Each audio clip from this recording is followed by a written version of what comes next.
Hello दोस्तों, कैसे हैं आप सभी लोग। आशा है आप लोग बहुत अच्छे होंगे और अपने जीवन में काफ़ी खुश होंगे, प्रसन्न होंगे।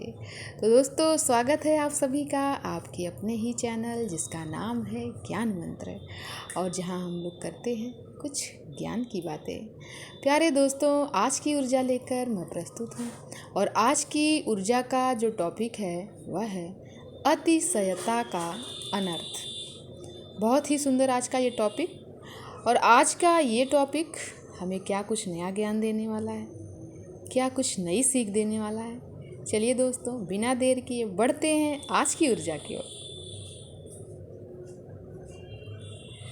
इस संसार के व्यवहार में मनुष्य को कुछ ऐसी शक्तियाँ प्राप्त होती हैं जिन्हें पाकर वह अन्य जीवों की अपेक्षा विशिष्ट हो जाता है, जैसे कि तन शक्ति, धन शक्ति और जन शक्ति। किंतु इसके साथ ही यह भी निर्धारित है कि यदि उसने अतिशय शक्तियाँ प्राप्त कर लीं और उनका प्रयोग परपीड़न में करने लगा तो वह निश्चित रूप से अनर्थ के पथ का पथिक बन जाता है, फिर अपने और अपने परिवार के विनाश का कारण बनता है। इस सिद्धांत के संदर्भ में हम हिरण्यकश्यप, कंस तथा रावण के जीवन का उल्लेख कर सकते हैं। हिरण्यकशिप सभी प्रकार से समर्थ था।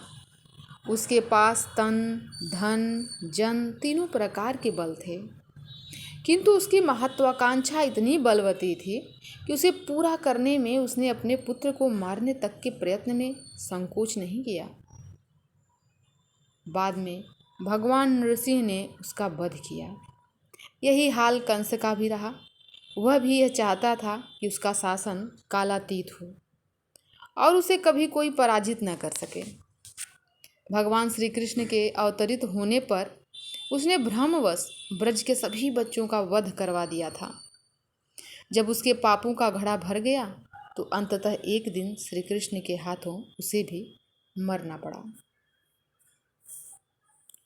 रावण न केवल उच्च वंश में उत्पन्न हुआ सम्राट था, अपितु वह स्वयं भी भगवान शिव का बड़ा भक्त था। इसलिए किसी भी देवता में इतना सामर्थ्य नहीं था कि वह रावण का सामना कर सके। बस बात वही थी कि रावण भी अत्यधिक कामी, भोगासक्त और अहंकारी था। इसलिए उसने न केवल धनद को अपमानित किया, अपितु महारानी सीता का हरण भी किया। वह इतना अधिक अहंकारी था कि उसने सतपथ पर चलने वाले अपने अनुज विभीषण का सुझाव भी नहीं माना। वह अंत तक महारानी सीता को लौटाने के लिए तैयार नहीं हुआ और अंत में मारा गया। तो डॉक्टर गदाधर त्रिपाठी जी के द्वारा आज की ऊर्जा है अतिशयता का अनर्थ। आज की ऊर्जा हमें ये सीख देती है कि यदि हमारे पास धन है, शक्ति है, जन है मतलब लोग हैं, लोगों का समर्थन है, तो उस स्थिति में हमें बहुत ही सोच समझकर, बुद्धिमत्ता के साथ और अपने मन पर नियंत्रण रखते हुए